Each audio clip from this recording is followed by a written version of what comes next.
Olá, tudo bem com vocês? Mais uma vez nós estamos aqui para gravar mais um conteúdo, né? Mais uma aula para vocês. E hoje a gente vai falar um pouquinho sobre replicação do DNA, tá bom? Antes da gente começar, eu não costumo fazer isso, mas sigam o canal, dê um like nesse vídeo, faça o seu comentário. É importante para que eu saiba se vocês estão gostando, se vocês gostariam que mudasse alguma coisa. Como eu disse em outros vídeos, né? É uma experiência inicial que eu tô fazendo, então é importante que eu saiba a opinião de vocês, tá bom? Então não esqueçam de deixar o seu comentário, se você gostou desse vídeo, dá o seu like, e se você quiser também, segue o canal, tá bom? Bom, então a gente vai falar um pouquinho hoje sobre replicação do DNA. Replicação é a mesma coisa que duplicação do DNA, porém eu não posso usar o termo divisão. O DNA não se divide, quem divide é a célula, ok? O DNA se duplica ou ele se replica, ok? Bom, nas células, tanto eucarióticas quanto procarióticas, nós consideramos, né, que o mecanismo de replicação ele está baseado no pareamento de bases da dupla hélice do DNA. E é exatamente por isso que o DNA consegue se replicar. Ou seja, de uma dupla hélice de DNA, eu consigo fazer duas novas dupla hélices, porque elas vão seguir o padrão de pareamento de bases. Ou seja, a estrutura desse DNA, que agora eu vou chamar de DNA molde, ela vai ter a informação necessária para perpetuar a sequência de bases, ok? Então,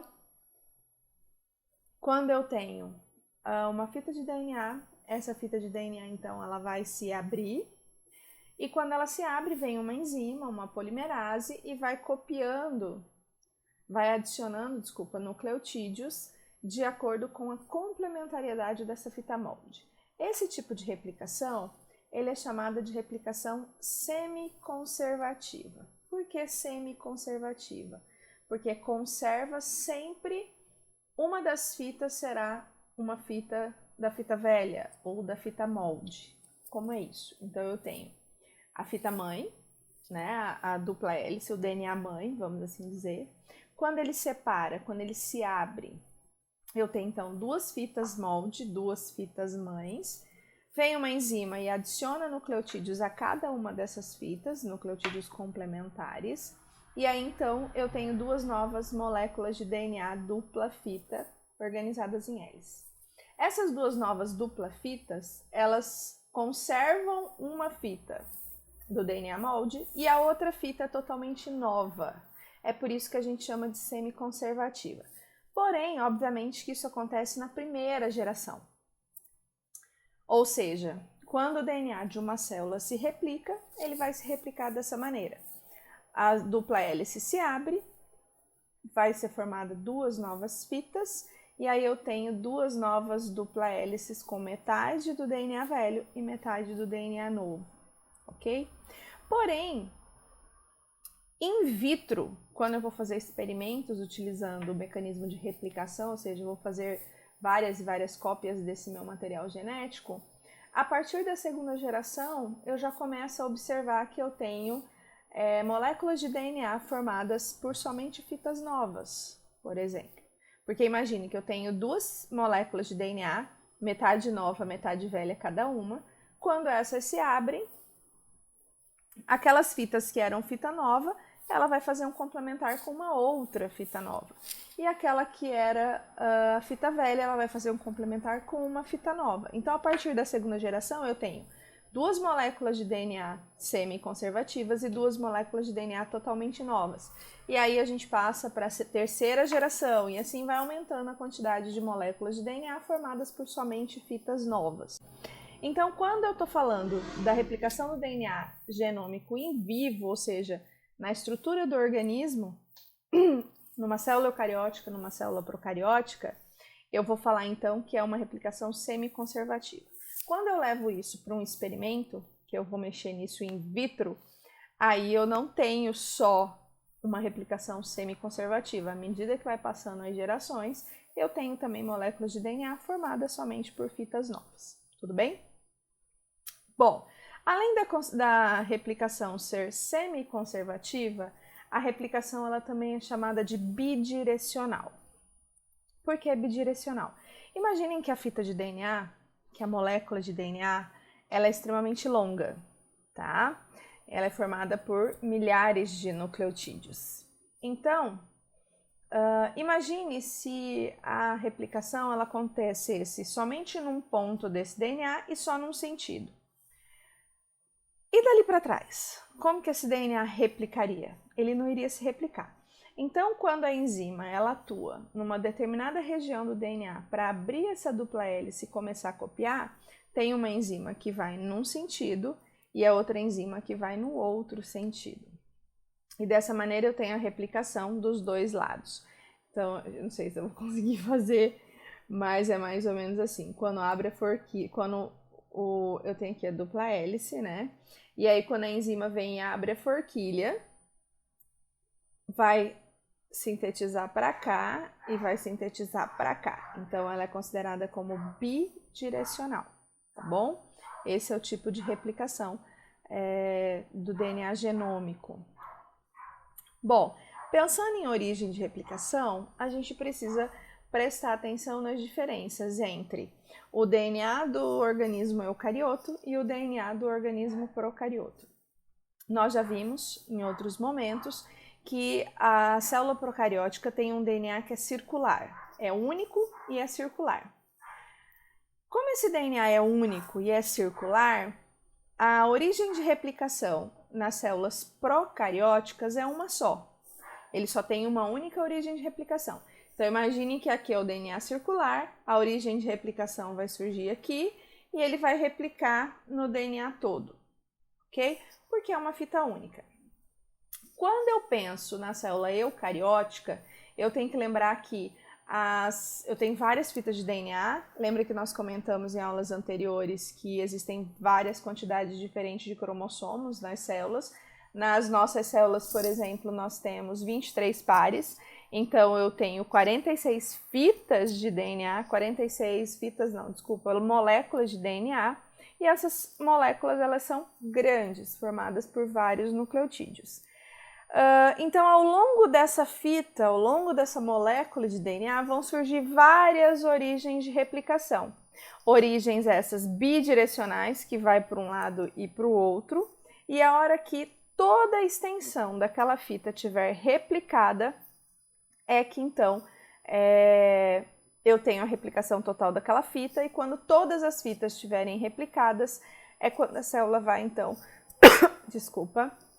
vai então se dividir, tá bom? E é por isso que na célula eucariótica nós temos o ciclo celular. Na fase S é a fase que tem a replicação do DNA, e essa fase dura em torno de 7 horas, mais ou menos. Por quê? Porque todas as fitas do DNA precisam estar replicadas para a célula seguir para a fase G2 e depois se dividir, tá bom? Diferente da célula procariótica, como o DNA é único e circular, terminou de replicar esse único cromossomo, a célula já se biparte, ela já se separa e eu já tenho duas novas células, ok? Então, recapitulando. Quando eu penso em origem de replicação, a célula procariótica tem uma única origem de replicação, também bidirecional, e a célula eucariótica tem várias origens de replicação, porque ao longo de cada fita, de cada molécula de DNA, eu tenho então várias origens, e cada fita eu vou ter mais várias origens e todas bidirecionais. Então, essa é uma diferença básica entre a célula eucariótica e a célula procariótica. Tudo bem? Pensando em origem de replicação. Quando eu falo em origem de replicação, eu posso também usar um outro termo que é chamado de replicon, tá?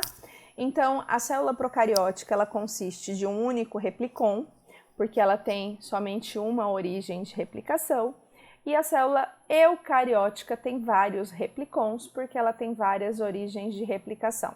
Tudo bem? Como a célula procariótica ela tem uma única origem de replicação e o cromossomo dela é um cromossomo circular, é obviamente que a velocidade da forquilha de replicação de uma bactéria, de uma célula procariótica, é em torno de 50 mil pares de base por minuto. Porque, gente, é muito rapidinho, né?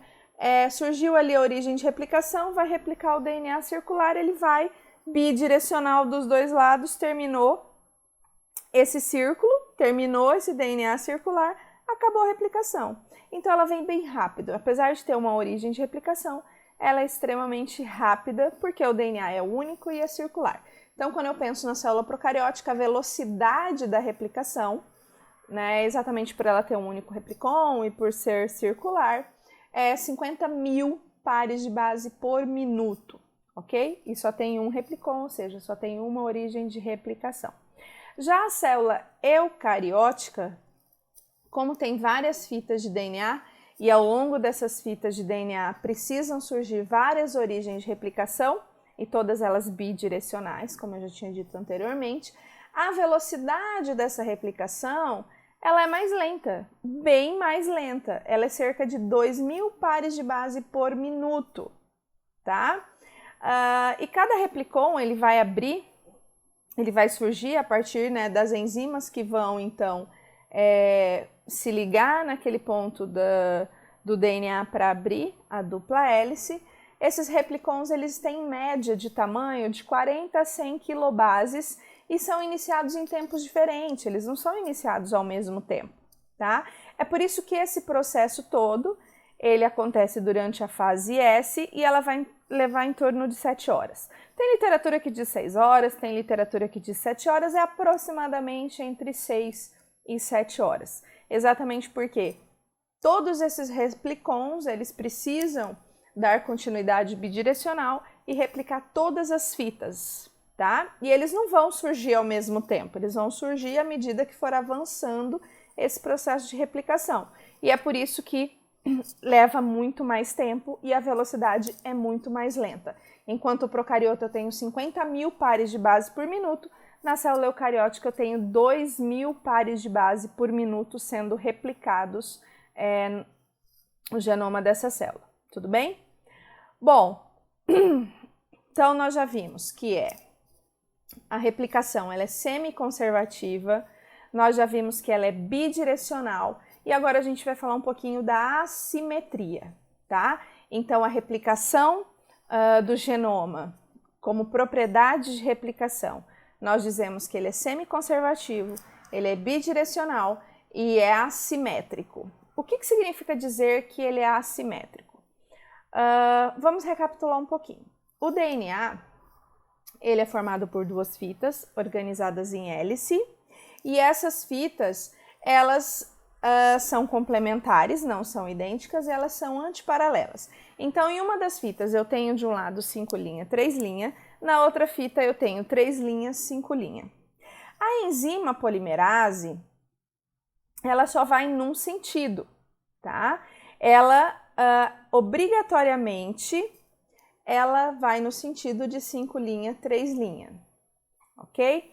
Esse é o sentido da movimentação da DNA polimerase, que é a enzima que vai começar a adicionar os nucleotídeos. Então, quando eu tenho uma molécula de DNA dupla hélice, tá? Onde uma fita é 5', 3' e a outra é 3', 5', quando ocorre a abertura da forquilha de replicação, e se essa enzima é 5', 3', obviamente que ela vai se ligar na extremidade 3, porque ela vai se movimentar no sentido 5'. A outra fita, ela vai ser mais lenta. Por quê? Vai precisar que esse DNA se abra um tanto para liberar uma extremidade 3', para a enzima se ligar a essa extremidade e ir 5', 3'. Isso é o que eu digo que na propriedade da replicação ser assimétrica. Uma das fitas vai ter uma replicação que é contínua, vai começar e vai rapidinho até o final, por conta da direção da enzima polimerase, e a outra fita, que é a fita 5', ela vai ser uma fita que a gente chama de descontínua ou retardada, tá? Então eu tenho uma fita que é líder, contínua, e eu tenho uma fita que é retardada no sentido de que ela é mais lenta, e ela também é chamada de descontínua, ok? É isso que eu digo que a replicação essa é a explicação, né, para eu dizer que a replicação é assimétrica.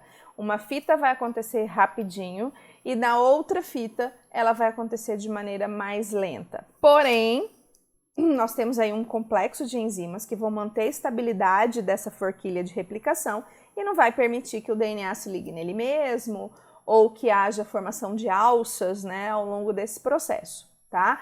Em outra aula a gente vai falar um pouquinho dessas enzimas, mas no momento a gente está falando ou se concentrando nessas propriedades do DNA, propriedades da replicação do DNA.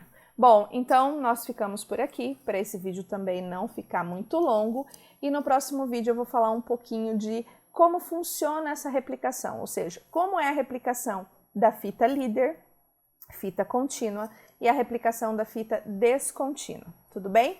Então um beijo grande para vocês, nós ficamos por aqui e até o próximo vídeo.